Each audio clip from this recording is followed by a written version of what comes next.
ಜೀನಾಗೆ ಸಂಪಾದಕತ್ವದಲ್ಲಿ ಜಿಎನ್ಎಸ್ news Sagar ಸುತ್ತದ ಆಚೆ ಈಚೆ ಭಾನುವಾರದ ನ್ಯೂಸ್ ಅಪ್ಡೇಟ್ಗೆ ತಮಗೆ ಸ್ವಾಗತ. ಮುಖ್ಯಾಂಶಗಳು: ಭಗವದ್ಗೀತೆ ಅಭಿಯಾನ ಪ್ರಶಿಕ್ಷಣ ಕಾರ್ಯಾಗಾರ ಉದ್ಘಾಟನೆ.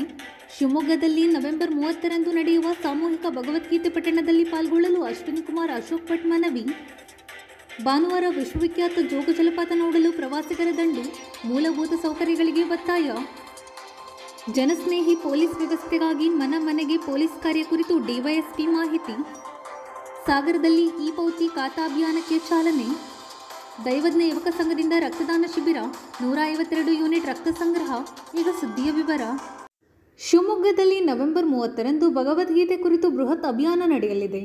ಸುಮಾರು 50,000 ಜನರು ಏಕಕಂಠದಲ್ಲಿ ಭಗವದ್ಗೀತೆ ಪಠಣ ಮಾಡಲಿದ್ದಾರೆ ಎಂದು ಶೃಂಗೇರಿ ಶಂಕರಮಠದ ಧರ್ಮದರ್ಶಿ ಅಶ್ವಿನಿ ಕುಮಾರ್ ತಿಳಿಸಿದರು. ಸಾಗರದ ಭಾರತೀ ತೀರ್ಥ ಸಭಾಭವನದಲ್ಲಿ ಭಾನುವಾರ ಶೃಂಗೇರಿ ಶಂಕರಮಠ, ಸೋಂದ ಸ್ವರ್ಣವಲ್ಲಿ ಮಹಾಸಂಸ್ಥಾನ ಮತ್ತು ಭಗವದ್ಗೀತಾ ಅಭಿಯಾನ ಸಮಿತಿ ವತಿಯಿಂದ ಹಮ್ಮಿಕೊಳ್ಳಲಾಗಿದ್ದ ಪ್ರಶಿಕ್ಷಣ ಕಾರ್ಯಕ್ರಮದಲ್ಲಿ ಪಾಲ್ಗೊಂಡು ಅವರು ಮಾತನಾಡುತ್ತಿದ್ದರು. ಭಗವದ್ಗೀತೆ ಅಭಿಯಾನದ ಕಾರ್ಯಾಧ್ಯಕ್ಷ ಅಶೋಕ್ ಭಟ್ ಮಾತನಾಡಿದರು. ಕಾರ್ಯಕ್ರಮದ ಅಧ್ಯಕ್ಷತೆ ವಹಿಸಿ ಸಮಿತಿಯ ತಾಲೂಕು ಅಧ್ಯಕ್ಷ ಕೆ.ವಿ. ಜಯರಾಮ್ ಮಾತನಾಡಿದರು. ಅಡಿಕೆ ವರ್ತಕರ ಸಂಘದ ಅಧ್ಯಕ್ಷ ನಿರಂಜನ್ ಕೋರಿ ಕಾರ್ಯಕ್ರಮದ ಅಧ್ಯಕ್ಷತೆ ವಹಿಸಿದ್ದರು. ವೇದಿಕೆಯಲ್ಲಿ ಭರತ್ ನಾಡಿಗ್, ವಿದ್ವಾನ್ ಶಂಕರ್ ಭಟ್, ವಿ.ಟಿ. ಭಟ್, ಮಾಸನಂಜುಂಡಸ್ವಾಮಿ ಇನ್ನಿತರರು ಹಾಜರಿದ್ದರು. ಮಮತಾ ಪ್ರಾರ್ಥಿಸಿದರು, ಜ್ಯೋತಿ ಸ್ವಾಗತಿಸಿದರು, ವೀಣಾಯನ್ ವಂದಿಸಿದರು, ಸುಜಾತ ಕಾರ್ಯಕ್ರಮ ನಿರೂಪಿಸಿದರು. ನವೆಂಬರ್ 30ನೇ ತಾರೀಕು ಒಂದು ದೊಡ್ಡ ಅಭಿಯಾನ ಶಿವಮೊಗ್ಗದಲ್ಲಿ, ಭಗವದ್ಗೀತೆಯ ಅಭಿಯಾನ. ಸುಮಾರು 50,000 ಜನ ಸೇರಿ ಏಕಕಂಠದಲ್ಲಿ ಆ ಭಗವದ್ಗೀತೆಯನ್ನ ಭಗವಂತನಿಗೆ, ಶ್ರೀಕೃಷ್ಣ ಪರಮಾತ್ಮನಿಗೆ ಸಮರ್ಪಣೆ ಮಾಡುವಂತ ಒಂದು ಬಹಳ ದೊಡ್ಡ ಕಾರ್ಯಕ್ರಮ. ಆ ಕಾರ್ಯಕ್ರಮಕ್ಕೆ ನಾವು ಹೋಗ್ಬೇಕಾದ್ರೆ ಹೇಗೆ ಹೋಗ್ಬೇಕು? ಮಕ್ಕಳನ್ನ ಕಲ್ತು ಹೋಗ್ಬೇಕಲ್ವಾ? ಹೌದಲ್ವಾ? ಗಟ್ಟಿಯಾಗಿ ಹೇಳಿ. ಹಾಗಾಗಿ ಈ ಒಂದು ಕಾರ್ಯಕ್ರಮದ ಮಕ್ಕಳು ಇವತ್ತು ನೀವು ಕಲ್ತ್ರಿ ಅಂತ ಹೇಳಿದ್ರೆ ನಾಳೆ ಈ ದೇಶ ಸುಭಿಕ್ಷೆ ಆಗ್ತದೆ, ದೇಶಕ್ಕೊಂದು ಭವಿಷ್ಯ ಬರ್ತದೆ. ನಿಮ್ಮಂತ ಮಕ್ಕಳು ಕಲಿಬೇಕು ನಮ್ಮ ಉದ್ದೇಶ. ಹಾಗಾಗಿ ಇಲ್ಲಿ ನೀವು ಒಂದು ಪ್ರಶ್ನೆ ನೀವೆಲ್ಲರೂ ಕೇಳಬಹುದು.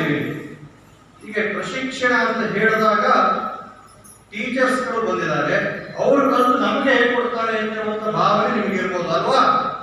ಹೌದಲ್ವಾ? ನಮ್ಮನ್ನ ಯಾಕೆ ಕರೆದಿದ್ದೀರಿ ಅಂತ ಒಂದು ಪ್ರಶ್ನೆ ನಿಮಗೆ ಮೂಡಿರ್ಬೋದು. ನಮ್ಮ ಉದ್ದೇಶ ಏನಪ್ಪಾ ಅಂತ ಹೇಳಿದ್ರೆ, ನೀವು ಸಹ ಕಲಿಬೇಕು, ನೀವು ಸಹ ಕಲಿತು ನೀವು ಸಹ ಆ ಒಂದು ಭಗವದ್ಗೀತೆ 11ನೇ ಅಧ್ಯಾಯವನ್ನು ನಿಮ್ಮ ಶಾಲೆಯಲ್ಲಿ ನೀವು ಹೇಳ್ಕೊಡುವಂತ ಒಬ್ಬ ಗುರು ಆಗ್ಬೇಕು ಅಂತ ಹೇಳುವಂಥದ್ದು ಈ ಒಂದು ಪ್ರಶಿಕ್ಷಣದ ಒಂದು ಬಹಳ ದೊಡ್ಡ ಉದ್ದೇಶ. ಹೇಳ್ಕೊಡ್ತೀರಲ್ವಾ?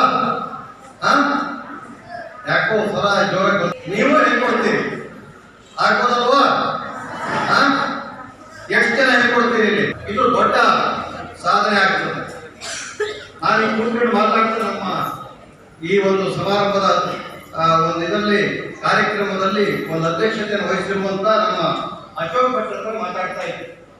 ನೀವೆಲ್ಲರೂ ಈ ಕಾರ್ಯಕ್ರಮದಲ್ಲಿ ಭಾಗವಹಿಸಬೇಕು. ಹಾಗೆ ಇವತ್ತಿನ ಈ ಸಮಾರಂಭವನ್ನ ಉದ್ಘಾಟನೆ ಮಾಡಿದಂತ ನನ್ನ ಸನ್ಮಿತರಾದಂತ ನಿರಂಜನ್ ಕೋರಿ ಅವರು, ಶ್ರೀ ಗಂಗಾಧರೇಂದ್ರ ಸರಸ್ವತಿ ಸ್ವಾಮಿಗಳು ಬಹಳ ವರ್ಷಗಳಿಂದ ಭಗವದ್ಗೀತೆಯ ಪ್ರಸರಣ ಕಾರ್ಯಕ್ರಮದಲ್ಲಿ ತಮ್ಮನ್ನು ತಾವು ತೊಡಗಿಸಿಕೊಂಡಿದ್ದಾರೆ. ಕೇವಲ ಪ್ರಸರಣ ಕೆಲವೇ ಏರಿಯಾಗೆ ಸೀಮಿತ ಆಗುವುದರ ಬದಲಾಗಿ ಇದನ್ನು ರಾಜ್ಯಾದ್ಯಂತ ಎಲ್ಲರಿಗೂ ಮುಟ್ಟಿಸಬೇಕು ಎನ್ನುವಂತಹ ಮಹತ್ವಾಕಾಂಕ್ಷೆಯಿಂದ ಅಭಿಯಾನವನ್ನು ಶುರು ಮಾಡಿದೆ. ಮೊದಲು ತಾಲೂಕಿನ ತಾಲೂಕು ಮಟ್ಟದ ಅಭಿಯಾನವನ್ನು ಮಾಡಿದರು, ಜಿಲ್ಲಾ ಮಟ್ಟದ ಅಭಿಯಾನವನ್ನು ಮಾಡಿದರು, ರಾಜ್ಯ ಮಟ್ಟದ ಅಭಿಯಾನವನ್ನು ಕೂಡ ಕಲಬುರಗಿ, ವಿಜಯಪುರ, ಹುಬ್ಬಳ್ಳಿ ಹೀಗೆ ಬೇರೆ ಬೇರೆ ಕಡೆ ಮತ್ತು ಬೆಂಗಳೂರು, ಚಾಮರಾಜನಗರ ಎಲ್ಲರೂ ಪ್ರಯಾಣ ಮಾಡಿದಾಗ ಒಳ್ಳೆಯ ಸ್ಪಂದನೆ ಸಿಗಿರ್ತಕ್ಕಂಥದ್ದು ಗೊತ್ತಾಗುತ್ತೆ. ಅದನ್ನೇ ಮುಂದುವರಿಸಿಕೊಂಡು ಆದರೆ ಒಂದು ಹಂತದಲ್ಲಿ ಅವರಿಗೆ ಇದು ನಡೆಸ್ತಕ್ಕಂಥದ್ದು ತುಂಬಾ ಕಷ್ಟಕರವಾಗಿರ್ತಕ್ಕಂತಹ ಕೆಲಸ. ಇಡೀ ರಾಜ್ಯಾದ್ಯಂತ, ದೇಶಾದ್ಯಂತ ಇದರ ಪ್ರಸರಣ ಮಾಡ್ತಕ್ಕಂಥದ್ದು ಬಹಳ ಕ್ಲಿಷ್ಟಕರವಾಗಿರುವಂತಹ ಕೆಲಸ ಅಂತ ಬಂದು ಇದನ್ನ ಬಿಟ್ಕೊಡ್ತೇನೆ, ಆಗಲ್ಲ ನಡೆಸೋದಕ್ಕೆ ಅಂತ ಹೇಳ್ತಕ್ಕಂಥ ಸಂದರ್ಭದಲ್ಲಿ ಮೊನ್ನೆ ನಮ್ಮ ಶಿವಮೊಗ್ಗದಲ್ಲಿ ಮಾತಾಡ್ತಾ ಅವರು ಒಂದು ಮಾತನ್ನ ಹೇಳಿ ಆಗೋಲ್ಲ ನಾನು ಈ ಕೆಲಸ ಬಿಟ್ಬಿಡ್ತೇನೆ ಅಂತ ಅಂದ್ಕೊಂಡಿರುವಾಗಲೇ ಒಂದು ಸಾರಿ ಸ್ನಾನಕ್ಕೆ ಅಂತ ನದಿಯಲ್ಲಿ ಇರಿದಾಗ ಒಂದು ಬಟ್ಟೆಯ ಗಂಟು ತೇರ್ಕೊಂಡು ಬಂದಾಗ ಅದು ಏನು ಅಂತ ನೋಡಿದ್ರೆ ಅದು ಭಗವದ್ಗೀತೆ. ಭಗವದ್ಗೀತೆಯ ಮಹತ್ವವನ್ನು ನೀವು ಭಗವದ್ಗೀತೆಯ ಸಾರವನ್ನ ತಿಳಿ ತನ್ಮೂಲಕವಾಗಿ ಜ್ಞಾನವನ್ನ ಹೆಚ್ಚಿಸಿಕೊಳ್ಳಿ. ಅದರ ಮಹತ್ವ ತಿಳಿದಾಗಷ್ಟೇ ನಮಗೆ ಗೊತ್ತಾಗುವುದು. ನನಗೆ ಇದನ್ನು ಹೇಳ್ತಾ ಇರುವಾಗ ಇನ್ನೊಂದು ಘಟನೆ ನೆನಪಿಗೆ ಬಂತು. ಮೊನ್ನೆ ಹೊಸನಗರದಲ್ಲೂ ಕೂಡ ಅದನ್ನೇ ಹೇಳಿದೆ. ಮೊನ್ನೆ ಅಹಮದಾಬಾದ್ನಿಂದ ಹೊರಟಿರ್ತಕ್ಕಂಥ ಒಂದು ವಿಮಾನ ಕ್ರಶ್ ಆಗಿ ದುರಂತಕ್ಕೆ ಈಡಾಗಿ ಅಲ್ಲಿರ್ತಕ್ಕಂಥ ಎಲ್ಲರೂ ಜೀವಂತವಾಗಿ ಸುಟ್ಟು ಹೋಗಲಾಗಿದೆ. ವಿಮಾನ ಏನಕ್ಕೂ ಬರೋದಿಲ್ಲ, ರಿಪೇರಿ ಮಾಡೋದಕ್ಕೂ ಬರೋದಿಲ್ಲ, ಆ ಮಟ್ಟದಲ್ಲಿ ಸುಟ್ಟು ಹಾಕಲಾಗಿದೆ.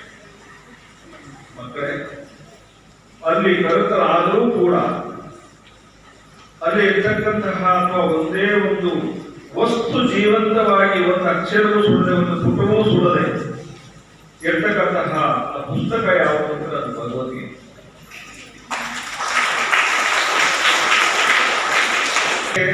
ನಿಲುಕದಂತಹ ಶಿಖರಾದಂತಹ ಪುಸ್ತಕ ನಾನು ಅನ್ಕೋತೇನೆ. ಅಂತಹ ಮಹತ್ವವಾಗಿರ್ತಕ್ಕಂತಹ ಭಗವದ್ಗೀತೆಯನ್ನ ಶ್ರೀಗಳು ರಾಜ್ಯಾದ್ಯಂತ ದೇಶಾದ್ಯಂತ ಪ್ರಸರಣ ಮಾಡಬೇಕು ಅನ್ನುವ ಮಹತ್ವಾಕಾಂಕ್ಷೆಯನ್ನು ಹೊಂದಿದ್ದಾರೆ. ಈ ನಿಟ್ಟಿನಲ್ಲಿ ನವೆಂಬರ್ 20ರಲ್ಲಿ, ನವೆಂಬರ್ 30ನೇ ತಾರೀಕು ಅಭಿಯಾನದ ಸಮರ್ಪಣೆ, ಮಹಾ ಸಮರ್ಪಣೆ ಅವತ್ತಾಗುತ್ತೆ. ಅಲ್ಲಿ ಬಂದಿರತಕ್ಕಂಥ ಸಾವಿರಾರು ವಿದ್ಯಾರ್ಥಿಗಳಿಂದ ಏಕಕಾಲದಲ್ಲಿ ಈ ಅಭಿಯಾನದಲ್ಲಿ ಏನು ನೀವೆಲ್ಲ ಕಲ್ತಿದ್ದೀರಿ 11ನೇ ಅಧ್ಯಾಯವನ್ನ ವಿಶ್ವರೂಪ ದರ್ಶನ ಯೋಗ ಅಂತ ಏನಿದೆ ಅದನ್ನ ಸ್ವರಬದ್ಧವಾಗಿ ಲಯಬದ್ಧವಾಗಿ ನೀವು ಆಡಲು ಶಿವಮೊಗ್ಗದಲ್ಲಿ ಸಹಸ್ರಾರು ಜನರ ಸಮ್ಮುಖದಲ್ಲಿ ಅದನ್ನ ಹೇಳ್ತೀರಿ, ಹಾಡ್ತೀರಿ, ಶ್ರೀಗಳ ಅನುಗ್ರಹಕ್ಕೆ ಪಾತ್ರ. ಇಷ್ಟೆಲ್ಲ ಮಾಡಬೇಕು ಅಂತಂದ್ರೆ ನವೆಂಬರ್ 30ನೇ ತಾರೀಕು ಒಂದು ದಿನಕ್ಕೆ ಆಗ್ತಕ್ಕಂಥ ಕೆಲಸ ಅಲ್ಲ. ಅದನ್ನು ನಾವು ಈಗಲಿಂದಲೇ ಶುರುವಾಗಿದ್ದೇವೆ. ಮೊನ್ನೆ ಜುಲೈ ಪ್ರಶಿಕ್ಷಣ ಕಾರ್ಯಕ್ರಮವನ್ನ ಶಿವಮೊಗ್ಗದಲ್ಲಿ ಉದ್ಘಾಟನೆ ಮಾಡಿದ್ವು. ಆ ನಂತರದಲ್ಲಿ ಇವತ್ತು ರೀತಿ ಆಗ್ತಾ ಇದೆ. ಇದೇ ರೀತಿ ಮತ್ತು ಹಲವಾರು ತಾಲೂಕುಗಳು, ಜಿಲ್ಲೆಗಳು ಎಲ್ಲ ಕಡೆಗೂ ಕೂಡ ಮಕ್ಕಳೇ, ಮಹಿಳೆಯರೇ, ಭಗವದ್ಗೀತೆಯ ಇದನ್ನ 11ನೇ ಅಧ್ಯಾಯದ ಬಗ್ಗೆ ವಿನಯರು ಸಮರ್ಪಕವಾಗಿ ಅದರ ಬಗ್ಗೆ ವಿಚಾರಗಳನ್ನ ಸ್ಪಷ್ಟಪಡಿಸಿದ್ದಾರೆ. ಅದೇ ರೀತಿಯಲ್ಲಿ ಮಕ್ಕಳು ಆದಷ್ಟು ತುಂಬಾ ಚೆನ್ನಾಗಿ ಕಲಿತು ಸಂಪೂರ್ಣಕ್ಕೆ ಕರ್ನಾಟಕಕ್ಕೂ ಕೂಡ ಆಶೀರ್ವಾದ ಇರುತ್ತೆ, ಶೃಂಗೇರಿಗೂ ಕೂಡ ಆಶೀರ್ವಾದ ಇರುತ್ತೆ, ಶ್ರೀ ಶಾರದಾಂಬೆಗೂ ಸಂಪೂರ್ಣ ಆಶೀರ್ವಾದ ಇರುತ್ತೆ. ವಿಶ್ವವಿಖ್ಯಾತ ಜೋಗ ಜಲಪಾತ ವೀಕ್ಷಿಸಲು ಭಾನುವಾರ ಸಾವಿರಾರು ಜನ ಆಗಮಿಸಿದರು. ಮಳೆಯಿಂದಾಗಿ ಜೋಗ ಜಲಪಾತದ ಅಂದ ಹೆಚ್ಚಿದೆ. ಬಿಸಿಲು ಮಳೆಯ ನಡುವೆ ಮಿಂಚಿ ಮರೆಯಾಗುತ್ತಿದ್ದ ಜಲಪಾತದ ಎದುರು ಪ್ರವಾಸಿಗರು ಸಂಭ್ರಮಿಸಿದರು. ಜಲಪಾತ ಪ್ರದೇಶದಲ್ಲಿ ಮೂಲಭೂತ ಸೌಕರ್ಯಗಳನ್ನು ಕಲ್ಪಿಸಿದರೆ ಉತ್ತಮ ಎಂದು ಪ್ರವಾಸಿಗರು ಅಭಿಪ್ರಾಯ ವ್ಯಕ್ತಪಡಿಸಿದ್ದಾರೆ.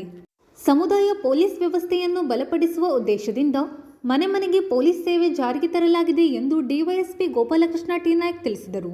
ಸಾಗರದ ಡಿವೈಎಸ್ಪಿ ಕಚೇರಿಯಲ್ಲಿ ಶನಿವಾರ ಪತ್ರಕರ್ತರ ಜೊತೆ ಅವರು ಮಾತನಾಡುತ್ತಿದ್ದರು.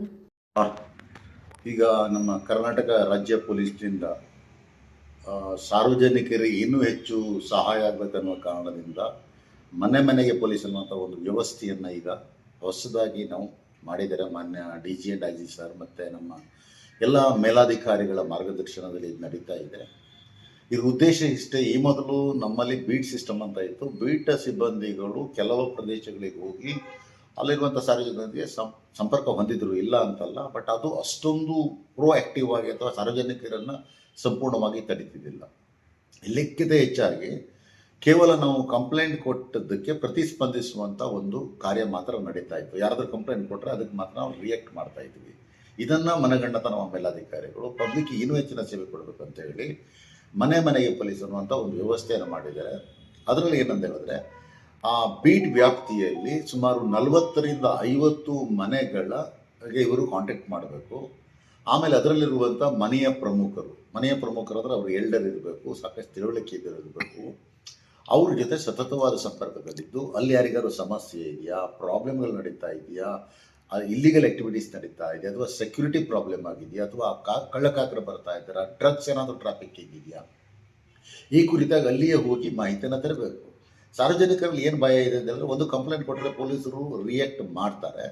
ಏನು ಸಾಮಾನ್ಯವಾಗಿ ನಾವೇನಾದ್ರು ಹೇಳಿದ್ರೆ ನಮ್ಮ ಹೆಸರು ಎಲ್ಲೋ ಬಂದುಬಿಡುತ್ತೆ ಅನ್ನೋ ಬಾಯ್ದಿಂದ ಇರ್ತಿದ್ರು. ಈ ಭಯ ಹೋಗಲಾಡಿಸೋ ಸಲುವಾಗಿ ಅವ್ರ ಏರಿಯಾಕ್ಕೆ ಬೀಟ್ ಸಿಬ್ಬಂದಿ ಆದವರು ಹೋಗಿ ಅವ್ರ ಜೊತೆ ಕಾಂಟ್ಯಾಕ್ಟ್ ಮಾಡಿ ಈ ಮಾಹಿತಿನ ಕೊಡಬೇಕು. ಮತ್ತು ನಾವು ಏನು ಮಾಡ್ತಾ ಇದ್ವಿ ಅಂದರೆ ಈ ಒಂದು ಮನೆ ಪೊಲೀಸ್ನಲ್ಲಿ 40-50 ಮನೆಗೆ ಒಬ್ಬರು ಅದರಲ್ಲೇ ಇರುವಂಥವರು ಆದಷ್ಟು ಮಟ್ಟಿಗೆ ಯಾವುದೇ ರೀತಿಯಾದಂಥ ಬೇರೆ ಚಟುವಟಿಕೆಗಳು, ರಾಜಕೀಯ ಚಟುವಟಿಕೆಗಳು ಇಲ್ಲದಂಥ ವ್ಯಕ್ತಿಗಳನ್ನು ಗುರುತಿಸಿ ಅವರುಗಳನ್ನು ಅದರ ಪ್ರಮುಖರನ್ನು ಮಾಡಿ ಅವರೆಲ್ಲ 40-50 ಮನೆಗಳಿಗೂ ಅವರ ಬಗ್ಗೆ ಒಳ್ಳೆಯ ನಿರ್ವಹಣೆ ನೋಡಿಕೊಂಡು ಅವ್ರ ಮುಖಾಂತರ ಇನ್ನೂ ಹೆಚ್ಚಿನ ಒಂದು ವ್ಯವಸ್ಥಿತವಾದ ಪೊಲೀಸನ್ನು ಮಾಡ್ತಾ ಇದ್ದೀವಿ. ಇದರಲ್ಲಿ ಮುಖ್ಯವಾಗಿ ಅವ್ರಿಗೆ CC ಕ್ಯಾಮರಾ ಹಾಕುವಂಥ ಅವಶ್ಯಕತೆ ಕುರಿತಾಗಿ ಹೇಳೋದಿರ್ಬೋದು. ಈಗ ಸಾಮಾನ್ಯವಾಗಿ ಪ್ರತಿ ದಿವಸ ಸೈಬರ್ ಕ್ರೈಮ್ ಆಗ್ತಾ ಇರ್ತದೆ. ಸೈಬರ್ ಕ್ರೈಮ್ದಲ್ಲಿ ಮನಿ ಡಬ್ಲಿಂಗ್ ಕ್ವಶನ್ಗಳು ಅಥವಾ ಫೇಕ್ APKಗಳು ಬರ್ತಾ ಇರ್ತದೆ. ಜನರಿಗೆ ಗೊತ್ತೇ ಆಗೋದಿಲ್ಲ. ನಿನ್ನೇನು ಮೊನ್ನೆ ಯಾರೋ ನನ್ನ ಹತ್ರ ಬಂದಿದ್ರು, ಸರ್ ನನಗೆ ಬ್ಯಾಂಕ್ನಿಂದ ಒಂದು ಬ್ಯಾಂಕ್ ಇದರಲ್ಲಿ ಫ್ರಾಡ್ ಆಗಿದೆ ಅಂತೇಳಿ ಬಂದವರು. ನಾನು ಅವರು ಆಯಿತು ಏನಾಯ್ತು ಅಂತ ಕೇಳಿದಾಗ ಅವ್ರ ಮೊಬೈಲ್ನಲ್ಲಿ ಆಲ್ಮೋಸ್ಟ್ 2 ಬ್ಯಾಂಕಿಗೆ ಸಂಬಂಧಪಟ್ಟ ಫೇಕ್ APKಗಳು ಬಂದುಬಿಟ್ಟಿದೆ. ಪಾಪ ಅವ್ರಿಗೆ ಗೊತ್ತೇ ಇಲ್ಲ, ಅದು ಹೇಗೆ ಡೌನ್ಲೋಡ್ ಆಗ್ತದೋ ಗೊತ್ತಿಲ್ಲ. ಅದಕ್ಕೆ ಅವರಿಗೆ ನಾವು ಅದನ್ನು ಇಂಚಿಂಚು ತಿಳುವಳಿಕೆ ಕೊಡಲಿಕ್ಕೆ ಅವ್ರು ಯಾವ ರೀತಿ ಮೊಬೈಲನ್ನು ನೋಡಬೇಕು, ಮೊಬೈಲಲ್ಲಿ ಎಲ್ಲಿ APKಗಳು ಡೌನ್ಲೋಡ್ ಆಗಿರ್ತದೆ ಇದನ್ನು ಸಾರ್ವಜನಿಕ ತಿಳುವಳಿಕೆ ಕೊಡೋ ಸಲುವಾಗಿ ನಾವು ಇದನ್ನು ಮಾಹಿತಿ ಕೊಡ್ತಾ ಇದ್ದೀವಿ.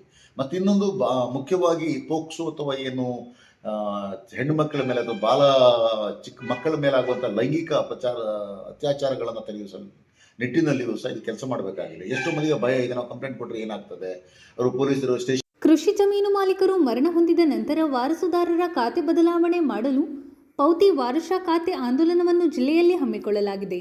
ಅಗತ್ಯ ಇದ್ದವರು ಇದರ ಸದುಪಯೋಗ ಪಡೆದುಕೊಳ್ಳಲು ತಹಶೀಲ್ದಾರ್ ಚಂದ್ರಶೇಖರ್ ನಾಯ್ಕ್ ತಿಳಿಸಿದರು. ಸಾಗರದ ತಹಶೀಲ್ದಾರ್ ಕಚೇರಿಯಲ್ಲಿ ಶನಿವಾರ ಪೌತಿ ವಾರಸ ಖಾತೆ ಆಂದೋಲನಕ್ಕೆ ಚಾಲನೆ ನೀಡಿ ಅವರು ಮಾತನಾಡುತ್ತಿದ್ದರು. ಜರುಗ್ತಾ ಇದ್ದಾವೆ.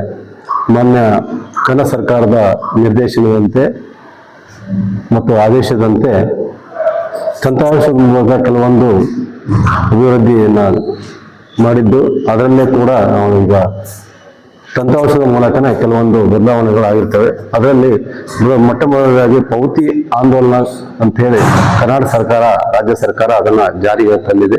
ಪೌತಿ ಆಂದೋಲನ ಅಂತಂದ್ರೆ ಈಗ ಖಾತೆದಾರರು ಯಾರಾದರೂ ಮರಣಪಟ್ಟಲ್ಲಿ ಅವರ ಸರಳ ವಾರಸುದಾರರಿಗೆ ಅವರ ಹಕ್ಕನ್ನ ಬದಲಿಸಬೇಕಾಗತ್ತೆ. ಅದಕ್ಕೆ ಪೌತಿ ಅಂತ ಹೇಳ್ತೀವಿ. ಪೌತಿ ಕೇಸಿನಲ್ಲಿ ನಮ್ಮ ತಾಲೂಕಿನಲ್ಲಿ ಸಂಬಂಧಿಸಿದಂತೆ ಈಗಾಗಲೇ 13,783 ಪ್ರಕರಣಗಳನ್ನ ಗುರುತಿಸಲಾಗಿದೆ. ಅಂತ ಪ್ರಕರಣದಲ್ಲಿ ಇದುವರೆಗೂ ಪಹಣಿ ಪತ್ರಿಕೆಯಲ್ಲಿ ತಮ್ಮ ಸರಳ ವಾರಸುದಾರ ಹೆಸರನ್ನು ನಮೂದಾಗಿಲ್ಲ. ಹಾಗಾಗಿ ಸರ್ಕಾರನೇ ಅದಕ್ಕೆ ಆ ನಿಟ್ಟಿನಲ್ಲಿ ವಿಳಂಬ ಆಗಬಾರ್ದು ಅಂತೇಳಿ ಮತ್ತು ರೈತರಿಗೆ ತುಂಬಾ ಅನುಕೂಲ ಆಗಬೇಕು ಅಂತ ಹೇಳಿ ಮತ್ತು ಅಲ್ದಾಟವನ್ನ ತಪ್ಪಿಸ್ಬೇಕು ಕಚೇರಿಗಳಿಗೆ ಅಂತ ಹೇಳಿ ಒಂದು ಉಚಿತವಾದಂತ ಒಂದು ತಂತ್ರಾಂಶವನ್ನು ಅಭಿವೃದ್ಧಿಪಡಿಸಿದೆ. ಅದಕ್ಕೆ ಈ ಪೌತಿ ಅಂತ ಹೇಳಿ ಹೇಳ್ತಾ ಇದ್ದಾರೆ. ಹಾಗಾಗಿ ಇದನ್ನ ನಮ್ಮ ಸಂಬಂಧಿಸಿದಂತ ಏನು ಮೃತಪಟ್ಟ ವ್ಯಕ್ತಿಯ ಸರಳ ವಾರಸುದಾರರು ಅವರ ಮರಣ ದಾಖಲೆಯೊಂದಿಗೆ ಮತ್ತು ವಂಶವೃಕ್ಷದೊಂದಿಗೆ ಬಂದು ನಮ್ಮ ಗ್ರಾಮ ಆಡಳಿತಾಧಿಕಾರಿಗಳು ಅಂತ ಹೇಳಿ ಗ್ರಾಮದಲ್ಲಿ ಇರ್ತಾರೆ, ಅವರನ್ನ ಭೇಟಿ ಆಗ್ಬಿಟ್ರೆ ಅವರು ಈ ತಂತ್ರಾಂಶದ ಮೂಲಕ ಮೊಬೈಲ್ ಆ್ಯಪ್ನಲ್ಲಿ ಅದನ್ನ ಪೌತಿ ಆಂದೋಲನವನ್ನ ದಾಖಲಿಸ್ತಾರೆ. ಆ ಪೌತಿ ಆದ ವ್ಯಕ್ತಿಯ ಬದಲಿಗೆ ಅವರ ವಾರಸುದಾರ ಹೆಸರುಗಳು ಫೋನಿನಿಂದ ಬರ್ಲಿಕ್ಕೆ ಏನು ಕ್ರಮ ಹೋಗ್ಬೇಕು ಅದನ್ನ ಮಾಡ್ತಾರೆ. ಮತ್ತು ನಾವು ಇಲ್ಲಿ ಅದನ್ನ ನಮ್ಮ ಭೂಮಿ ಕೇಂದ್ರಕ್ಕೆ ಟ್ರಾನ್ಸ್ಫರ್ ಆಗುತ್ತೆ. ಭೂಮಿ ಕೇಂದ್ರದಿಂದ ಟ್ರಾನ್ಸ್ಫರ್ ಆದ ನಂತರ ಇಲ್ಲಿ ನಾವು ಅವರಿಗೆ ಪಹಣಿಯನ್ನ ಮಾಡಿ ಮೃತಪಟ್ಟ ವ್ಯಕ್ತಿಯ ಸರಳ ವಾರಸುದಾರ ಹೆಸರನ್ನ ಪಹಣಿಯಲ್ಲಿ ಬರುತ್ತೆ. ಅಲ್ಲಿಗೆ ಆ ಪ್ರಕ್ರಿಯೆ ಮುಕ್ತಾಯ ಆಗ್ತದೆ. ಇನ್ನೊಂದು ಮುಖ್ಯವಾದಂತ ವಿಚಾರ ಅಂತಂದ್ರೆ ಈ ಭೂ ದಾಖಲೆಗಳು ಈ ಹಿಂದೆ ಹಲವಾರು ವರ್ಷಗಳಿಂದ, 100 ವರ್ಷಗಳಿಂದ ಇರುವಂತ ಅತಿ ಪ್ರಾಮುಖ್ಯ ದಾಖಲೆಗಳಾಗಿರೋದ್ರಿಂದ ಕೆಲವೊಂದು ಈ ಹವಾಮಾನ ವೈಪರೀತ್ಯದಿಂದ ಮತ್ತು ಆ ಕಡೆ ಈ ಕಡೆ ನಾವು ಪ್ರತಿಯನ್ನು ಕೊಡಬೇಕಾದ್ರೆ ಫೈಲ್ಗಳು ಸಾಕಷ್ಟು ಜೆರಾಕ್ಸ್ ಸಿಗೋಗ್ತವೆ ಮತ್ತು ಇಂಥ ಸಂದರ್ಭಗಳಲ್ಲಿ ನಶಿಸುವಂತ ಕೆಲಸ ಆಗ್ತವೆ. ಕೆಲವೊಂದು ಕಡತಗಳು ಮಿಸ್ಸಿಂಗ್ ಆಗುವಂತ ಕೆಲಸಗಳಿರ್ತವೆ. ಹಾಗಾಗಿ ಆ ರೀತಿ ಆಗ್ಬಾರ್ದು ಅಂತ ಹೇಳಿ ಸರ್ಕಾರ ಏನ್ ಮಾಡಿದೆ ಅಂತಂದ್ರೆ ಅದಕ್ಕೊಂದು ತಂತ್ರಾಂಶವನ್ನ ಅಭಿವೃದ್ಧಿಪಡಿಸಿದೆ. ಅದಕ್ಕೆ ಭೂ ಸುರಕ್ಷಾ ತಂತ್ರಾಂಶ ಅಂತ ಹೇಳ್ತಾರೆ. ಆ ಭೂ ಸುರಕ್ಷಾ ತಂತ್ರಾಂಶದಲ್ಲಿ ನಮ್ಮ ತಾಲೂಕಿಗೆ ಸಂಬಂಧಿಸಿದಂತೆ ಈಗಾಗಲೇ 2 ವಿಧಗಳನ್ನ ಎ ಮತ್ತು ಬಿ ಅಂತ ಕೆಟಗರಿಯನ್ನ ಮಾಡ್ಕೊಂಡಿದ್ದೀವಿ. ಅಂತವು ಮೊದಲನೇದಾಗಿ ಸ್ಕ್ಯಾನಿಂಗ್ ಆಗುತ್ತೆ. ಈ ತಾಲೂಕಿನಲ್ಲಿ ಸಂಬಂಧಿಸಿದಂತೆ ಎ ವರ್ಗದ್ದು 57,323 ಕಡತಗಳಿದ್ದಾವೆ. ಅದರ ಬಿ ವರ್ಗದ ಕಡತ 1,727 ಕಡತಗಳಿದ್ದಾವೆ. ಅದರಲ್ಲಿ ಈಗಾಗಲೇ ನಾವು ಜನವರಿ ತಿಂಗಳಿಂದ ಈ ಒಂದು ಭೂ ದಾಖಲೆಗಳನ್ನು ಗಣಕೀಕರಣ ಮಾಡಲಿಕ್ಕೆ ಸುಸಜ್ಜಿತವಾದಂಥ ನಮ್ಮ ರೆಕಾರ್ಡ್ ರೂಮನ್ನು ಮಾಡಿದ್ವಿ. ಸರ್ಕಾರ ಅದಕ್ಕೆ ಅವಕಾಶ ಮಾಡಿಕೊಟ್ಟಿದೆ. ಮತ್ತು ಅಲ್ಲಿ 6 ಜನ ಪ್ರೈವೇಟ್ ಇವರನ್ನು ನಾವು ನೇಮಣಿಕೆ ಮಾಡಿಕೊಂಡು ಯಾರನ್ನ ಡಾಟಾ ಎಂಟ್ರಿ ಆಪರೇಟರ್ಗಳನ್ನ ಅದಕ್ಕೆ ಅವಕಾಶ ಸರ್ಕಾರನೇ ಮಾಡಿಕೊಟ್ಟಿದೆ. ಅದರ ಪ್ರಕಾರ ಮತ್ತು ಒಳ್ಳೆಯ ರ್ಯಾಕ್ ಅನ್ನು ಕೊಟ್ಟಿದೆ. ಇವನ್ನ ದಾಖಲಾತಿಗಳನ್ನು ಗಣಕೀಕರಣ ಆದ ತಕ್ಷಣ ಅದನ್ನ ಸೇವ್ ಮಾಡಲಿಕ್ಕೆ ಒಳ್ಳೆಯ ರ್ಯಾಕ್ಗಳನ್ನು ಕೊಟ್ಟಿದೆ. ಹಾಗಾಗಿ ಈಗ ಆ ಗಣಕೀಕರಣ ವ್ಯವಸ್ಥೆಯಾಗಿ ನಮ್ಮ ತಾಲೂಕಿನಲ್ಲಿ 1469 ಕಡತಗಳನ್ನ ಮತ್ತು 9,87,296 ಪುಟಗಳಷ್ಟು ಗಣಕೀಕರಣ ದಾಖಲೆಗಳನ್ನ ಸೃಷ್ಟಿಯಾಗಿದೆ. ಮ್ಯಾನ್ಯುವಲ್ ಆಗಿ ನಾವು ಈಗ ಏನು ಫಲಾನುಭವಿಗಳಿಗೆ ನಾವು ಇದರಲ್ಲಿ ಕೊಡ್ತಾ ಇದ್ದೀವಿ, ಮ್ಯಾನ್ಯುವಲ್ ಸಿಗ್ನೇಚರ್ ಆಗಿ. ಸಾಗರದ ದೈವಜ್ಞ ಕಲ್ಯಾಣ ಮಂಟಪದಲ್ಲಿ ಶನಿವಾರ ದೈವಜ್ಞ ಯುವಕ ಸಂಘದ ವತಿಯಿಂದ ಸ್ವಯಂ ಪ್ರೇರಿತ ರಕ್ತದಾನ ಶಿಬಿರ ನಡೆಯಿತು. ಶಿಬಿರದಲ್ಲಿ ಒಟ್ಟು 152 ಯೂನಿಟ್ ರಕ್ತ ಸಂಗ್ರಹಿಸಲಾಯಿತು. ಈ ಸಂದರ್ಭದಲ್ಲಿ doctor Shivakumar, doctor B G Sangam, doctor Sachin, Satish, Sitaram, Santosh Shet, Sharath Kumar, Hanumantha V Shet, Raghavendra Shet, Prashanth M Shet ಇನ್ನಿತರರು ಹಾಜರಿದ್ದರು. ಇದು ಭಾನುವಾರದ ಸಮಗ್ರ ಸುದ್ದಿ. ನಿರಂತರ ಸುದ್ದಿಗಾಗಿ ನೋಡ್ತಾ ಇರಿ GNS ನ್ಯೂಸ್. ನಮಸ್ಕಾರ.